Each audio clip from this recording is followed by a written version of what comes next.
If you're a boxing fan and never want to miss a fight, Boxing Showtimes is the app you need. This is a professional boxing schedule in your pocket that keeps you up to date on what's going on in the world of boxing. Download now. Alright people, review of the week time. So, a lot to talk about in this video. An awful lot. There was a lot of fight cards on this weekend. It was also a big week for news last week as well. So a lot happening in the world of boxing. And we're on a real good patch now from now until Christmas. Because from now until Christmas, I don't think there's a week where there's not a major card on. I don't think there's a week where there isn't a major card on. So, yeah, there isn't. There's Benavidez fight this weekend. They have the Conlan card next week. Or, sorry, the weekend. It is next week, I think, actually. We have the Conlan card coming up. And then we have, obviously, Prograis Heaney. We have Bam versus Edwards. Really looking forward to that fight. And then, obviously, we have that big Saudi card. So, a lot to look forward to over the next coming weeks. This was kind of the kickoff. We'll start with the Sky card. Now, I have to be honest. I completely forgot, because I was looking forward to the Queensbury card more, that this card was even on. To be honest with you, I didn't see Riakpor's fight, who's someone I do enjoy watching. I didn't see his. I seen Adam Azim pick up the European title in just his 10th pro fight. Really impressive stuff. And I have to say, he looked better in this fight than he did in his previous couple of fights. His last two, he just kind of went through the motions, did what he needed to do. Yeah, he looked a lot more impressive in this. Now, I have to say, the guy he was in there with, he didn't look amazing, French fighter. So he already had 6 losses going in. He'd been stopped a few times. Mohamed Mimu. I'm probably butchering that guy's name, but I've seen him fight a few times. He got robbed badly against Tyrone McKenna. He got robbed real bad in that fight. Who else has he been in there with? He's not operated at an amazing level, and that could be something you'll find with European level. Sometimes, for the most part, it's tough. If you make the jump to European level, you know, you could have some problems. But you can also run into a guy who picks up a European title, and maybe they pick up a vacant title, maybe they fight a weak champion, and you end up having a harder time getting the British title than you do getting a European title. It can happen. It's happened before. And look, to take nothing away from Adam Azim, looked very good. 21 years old, already European champion, only in his 10th fight. So they are fast tracking him on Sky. I'd love to see him fight Richard Riakporhe. I was looking at his name. No, we don't want to see that. Believe me, that'd be lamb to the slaughter. I'd love to see him fight Dalton Smith. It's just because I was looking at Riakporhe's name there and it just came to my mind. No, I'd love to see him fight Dalton Smith. I would. I'd love to see that. If they did announce it, I'd make Smith slight favourite.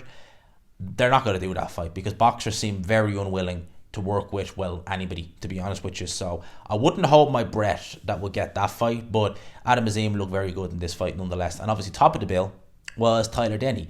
Now Tyler Denny I got a lot of respect for this guy because he's come up the hard way. He said in the post-fight interview he's had the most amazing 2 years. I mean, he lost to Linus Adofia in November 2019, didn't fight then again until 2021. And, you know, he was the away fighter. I mean, he was the away fighter against Bradley Ray, who people were touting highly. I think he fought on the undercard of Kell Brook versus Amir Khan. So Bradley Ray people were very high on him. He goes in there and beats him. Then he beats Brad Pauls. So he's been looking good as of late. And, you know, for Tyler Denny, someone whose record is 17-2-3, he's European champion. With a record like that, it shows that, and there's nothing wrong with his record, but it shows that a loss, if you learn from it, if you pick yourself up, if it's not a really bad, like you take a shellacking, a hell of a shellacking, if it's not something like that, then you learn from it, you pick yourself up, you stay in the gym. Look, you can improve on that. Just because you lose, it doesn't mean you're a crap fighter. It doesn't mean it's the end of the road. It just means, okay, you're beaten by the better man on the night. So, you know, you pick yourself up, you dust yourself down, you regroup, you carry on. That's what Tyler Denny has done. He's European champion. All right, let that sink in. He's European champion. And God knows what he might go on to. He performed very well in there. I was very impressed. And, you know, credit to him. I did get a chance to see the Tyler Denny fight. Now, that was all I really saw from the Sky card. I was primarily watching the Queensbury show. And oh my God, if I have one critique of this show, it went on so long. Now, it didn't help that a lot of the fights went the distance, but oh my God, it was after midnight again the card was done. I'd say everyone in that arena was shattered who stayed the whole time. But let's talk about the card, right? Because honest to God, the card itself was really good. I enjoyed it. I liked the way Warren did some domestic dust up. You know, there was a couple of fights where it was real evenly matched. There were domestic fights.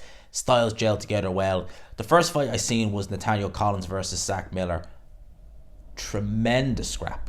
Really, really, really good scrap. It took until kind of the late rounds before Steve Buntu was commentating to realise that this was actually a competitive fight. Because before that, he just seemed to be calling everything for Nathaniel Collins. Great fight. I think Nathaniel Collins was the right winner. He won it on an MD. Zach Miller came on late, but I think Nathaniel Collins was the right winner there. Hannah Rankin lost to Ema, is that how you say that? Cousin. She calls herself, I think she calls herself the Princess or something like that. Yeah, the Princess from Slovenia. Close fight, could have went either way. No issue with Kozina winning, but the scorecard that did give it to her was very wide. Very, very wide. Sullivan Mendakis versus Michael Webster. Oh my lord. This fight, right? Sullivan Mendakis was a matchroom fighter up until his last fight, right? Eddie Hearn had been working with him. He'd fought guys like Bragamonte, people like that, and honestly, he never impressed me. And in this fight right here against Michael Weber, he really didn't impress me. I don't know what Frank Warren was thinking signing this guy. The only thing I can think of is he's got an English title feeding to Moses Atama, because Moses Atama would beat this guy without getting out of first gear, to be honest with you. This fight was not it was one of the worst fights on the card. A lot of people feel Michael Webster won the fight. To be honest with you, it was close. I don't have an issue with Solomon Mendakis winning the fight, to be honest with you, but it could have went either way. It was for a heavyweight fight, this wasn't fun to watch. And Solomon Mendakis, I mean, this guy has no power. Doesn't seem to take a good shot. Not particularly quick. He's just not good. I mean, he's going life and death at English level. This guy's going nowhere. Nowhere fast. Echo Usman, he fought Harry Scarf. I remember watching Harry Scarf a few years ago against Anthony Fowler. Years ago, I think it was 2019. Might have been on the undercard of Callum Smith versus John Ryder. Might have been on that undercard, actually. He lost soundly against Anthony Fowler. But since then, he's regrouped. He's gone back down to welterweight, because I think that was at 154. And now he is British Commonwealth champion, and it was again a really, really good fight. You know, Echo Usman, I've been seeing him. I've watched a couple of his fights now, like against Chris Congo and Darren Tetley, and he has looked very good. Beat Cedric Payneau, who, you know, obviously some people in the first Conor Benn fight feel as though he won the fight. He dropped Ben twice in that fight. So a very good win for Harry Scarf. You know, for a lot of these guys, that British title is their world title. It genuinely is. Liam Davis versus Vincenzo Lafamini, I think is how you say that name. Italian fighter. Liam Davis, he ended up on the canvas, although he actually dropped his opponent in the third round. He ended up on the canvas himself. Liam Davis is all action. I mean, he only has a 46% knockout ratio, which doesn't tell the whole story. He does hit a lot harder than that. Knocked Jason Cunningham out in the round in his fight prior to that. Like watching Liam Davis. I'll keep an eye on him moving forward. Nick Ball versus Isaac Dogbe. Did a post-fight review on that fight. Don't really need to go into it too much. It was competitive to an extent. Nicky Ball was the rightful winner. He won the majority of the rounds. But Isaac Dogbe was in there. He was competitive at times. The commentary team really just hyper-focused on Nick Ball. It was disappointing because TNT is normally better than that. But they hyper-focused too much on what Nick Ball was doing, completely ignored some of the good stuff Isaac Dogbe was doing. Having said that, you're never going to turn around and tell me, oh, Isaac Dogbe had a sniff of the fight. No, he didn't. He was well beaten, but it was more competitive than the 119-108 scorecard would have you suggest. I'm more inclined with the 116-111. That's about right. I'm looking forward to seeing what Nick Ball does when he moves with the world level. He definitely has an engine in him, but he's open. I said that in the post-fight review. He's open to shots. Defensively, he needs to improve if he's going to make the jump to world level. Isaac Dogbe is still useful, still has a little bit left in the tank, so you want to be careful moving up through the levels. Then we had the main event. Now, originally when this card was announced, I thought Nick Ball versus Dogbe would be the main event. It wasn't. Main event was Denzel Bentley versus Nathan Heaney. I have to hold my hands up. I got this way, way, way wrong. I think a lot of us did, to be honest with you, because if you've seen Nathan Heaney, he has a very good entrance. He brings a lot of fanfare. But if you've watched any of his fights, you'll realise he's quite limited. There's not really a lot there. Not a devastating puncher, not particularly fast. There's not really anything that jumps out at you. Even defensively, I felt Heaney could be a little bit. Whereas Denzel Bentley, Bentley has good athleticism, he's good power, he's fast, he's good shot selection. He's a very good athlete, Denzel Bentley, and he's a very underrated fighter. When he fought Felix Cash, it shocked me how devastating Cash was in that fight. And to be honest with you, Cash has never looked as good since then. Just saying. And he's had, a fairly up and down career since then as well. But Bentley regrouped from that, fought Janibek, went the distance with him, 1 rounds in there, was game. Came back, actually, no, that was before. He went and he fought Linus Adofia, won that fight. Then he beat Marcus Morrison clinically. Like, no one done that to him before, I don't think. Beat that Kieran Smith guy in the round last fight. So Bentley had been looking good. So I was thinking, if that Bentley turns up, this is a mismatch. That's what I was thinking. A lot of others were thinking that as well. That Bentley didn't turn up. He looked shocking. I wonder how much he trained for this fight. I wonder how serious he took Nathan Heaney. Because I don't think he took him serious at all. I think he went in there maybe believing some of his own hype, thinking, I only need to be 50% of what I was in my last fight, and I'm going to win this fight by knockout.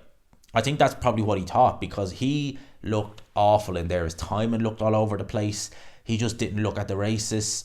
The shots were so easily telegraphed. Heaney was able to dodge some of them. It was just a very, very, very poor performance. Very disappointing performance by Denzel Bentley, I have to say.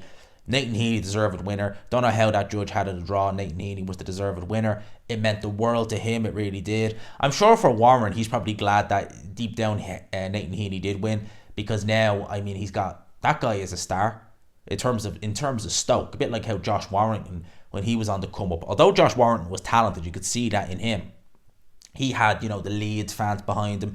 Nathan Heaney brought, I think, over 2,000 fans from Stoke there.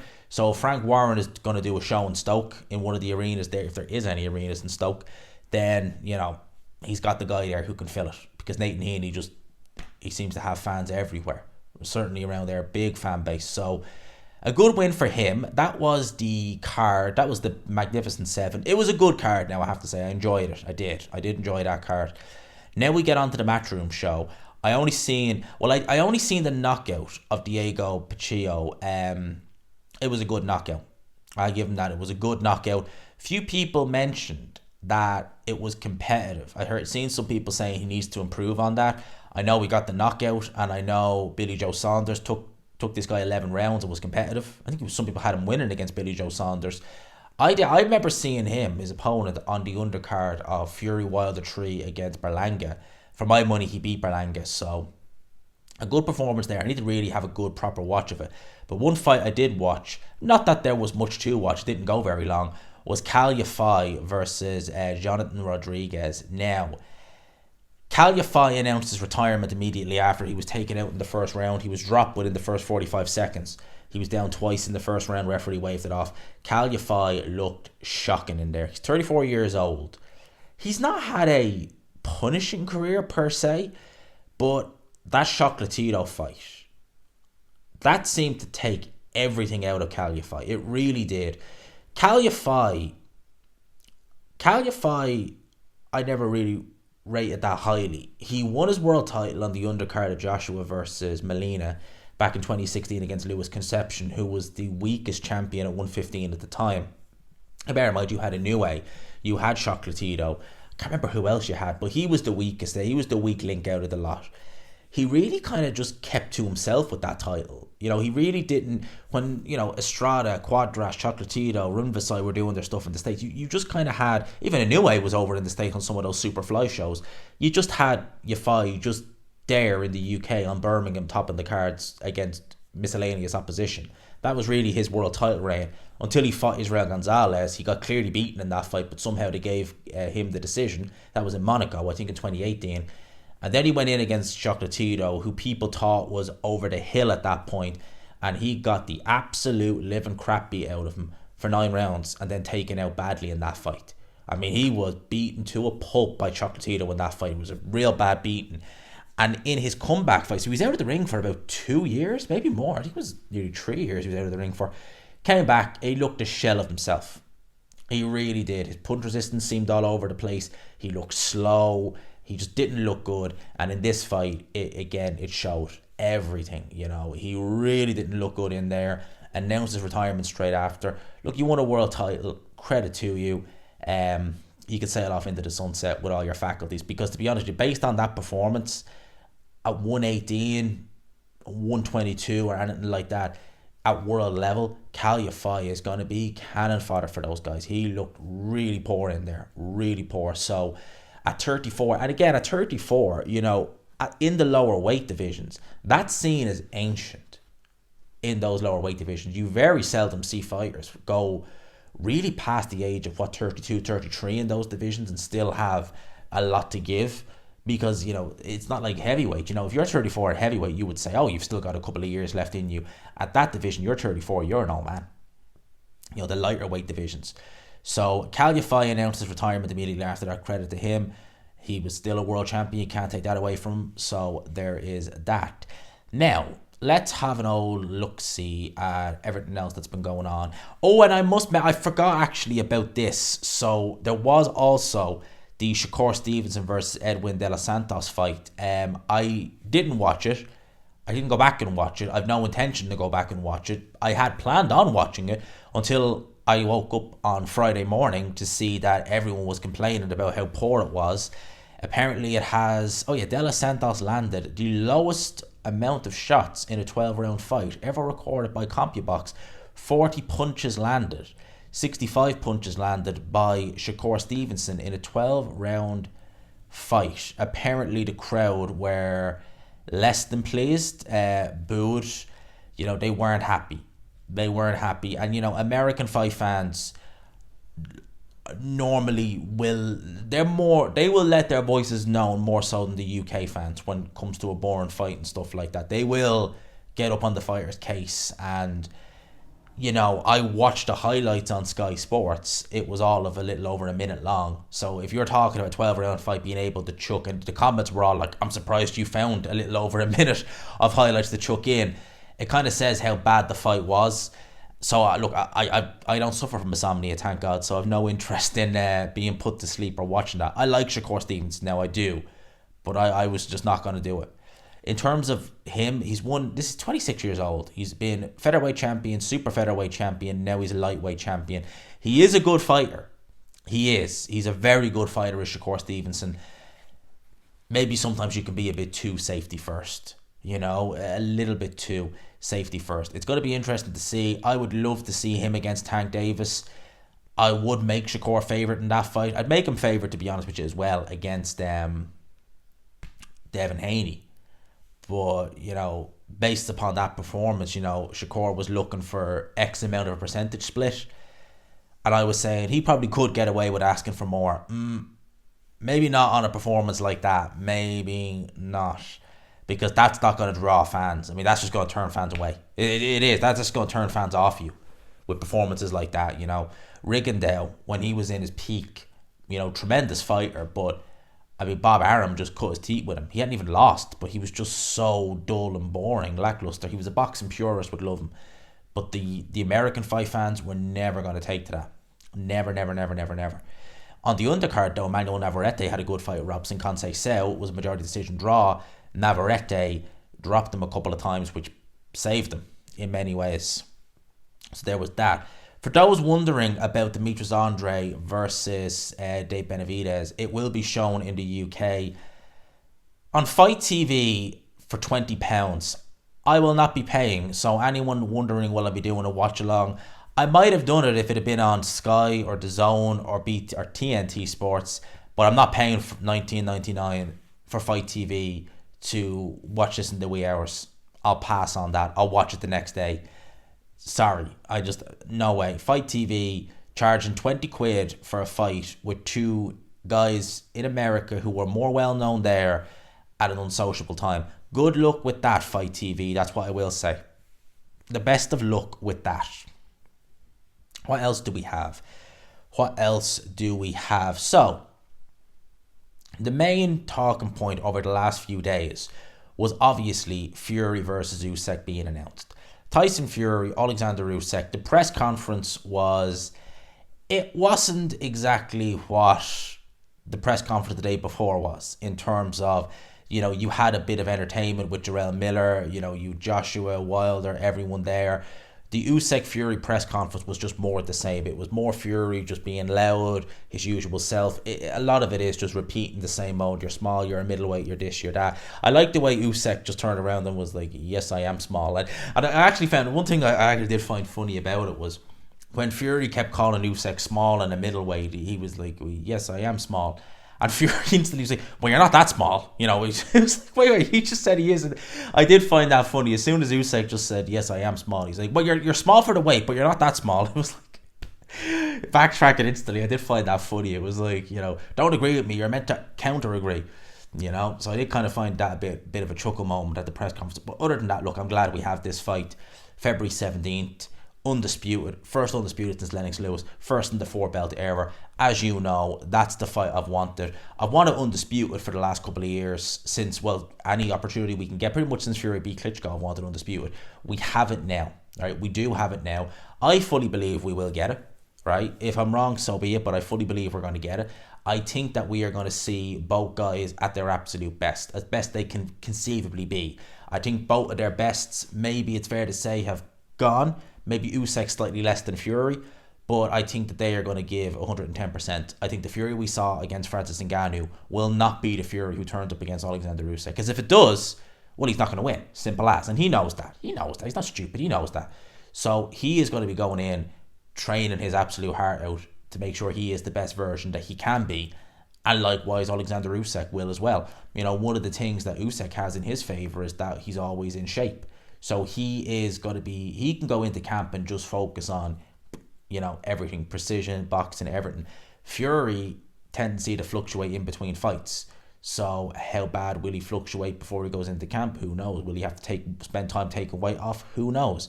It might do him well, and I'd be certainly advising him to try and come in a safe light.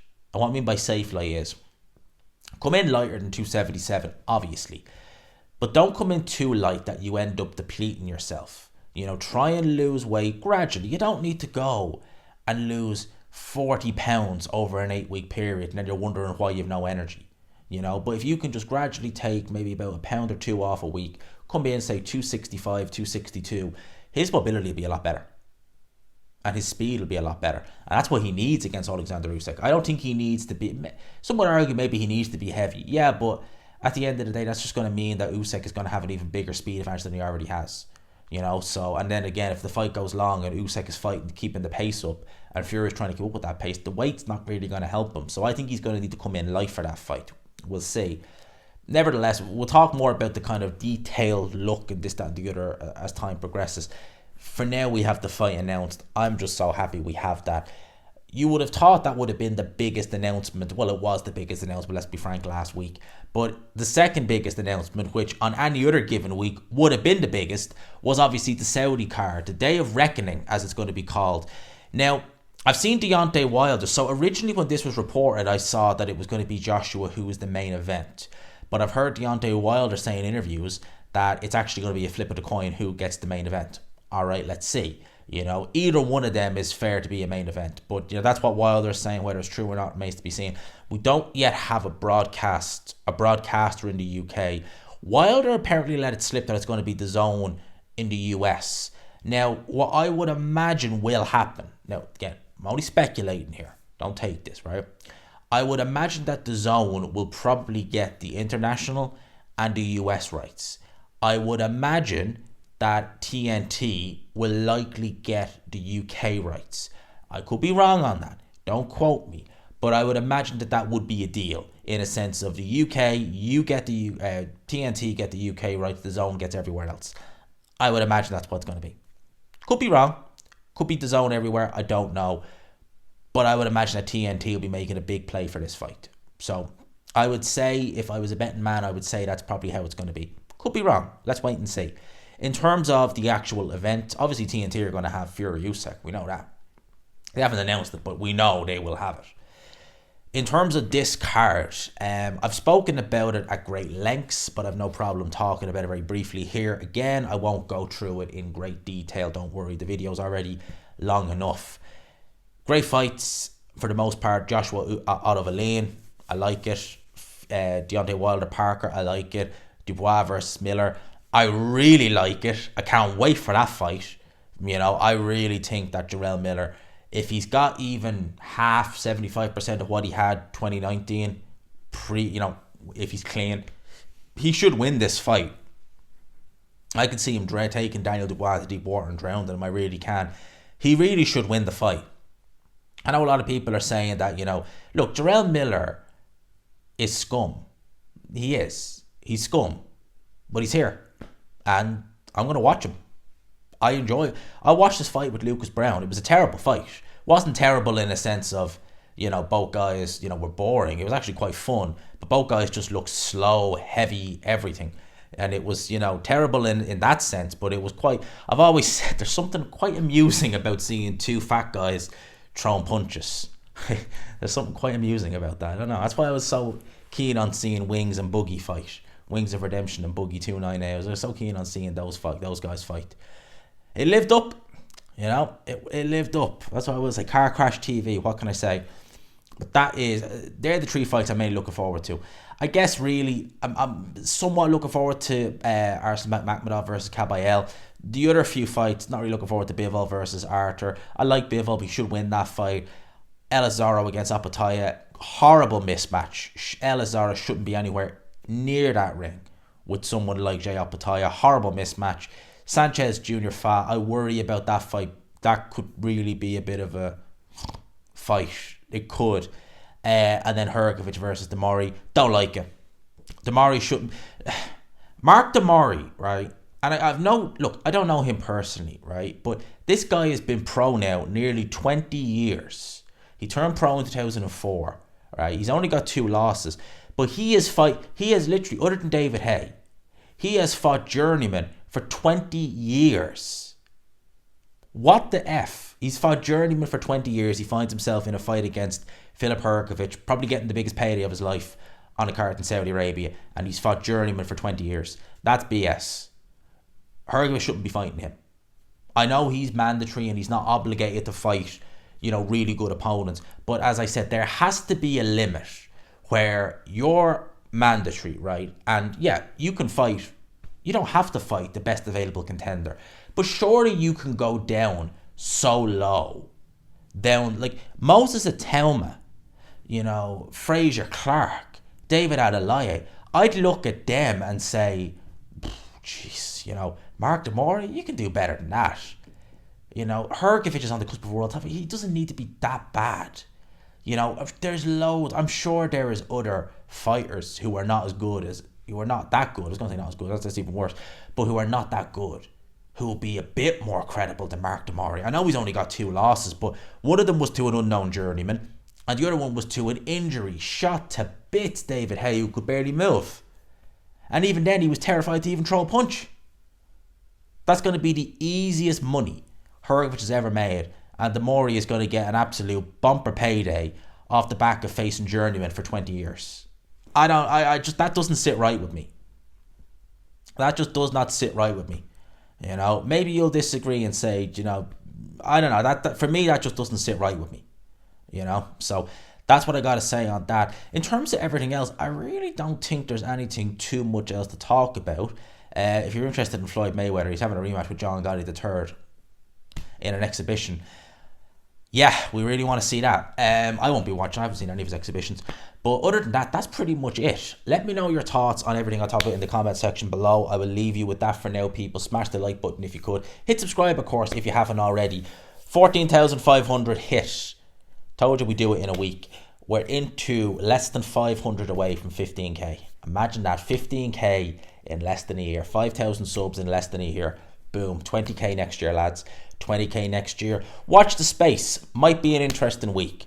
I say that, might be an interesting week. For myself anyway.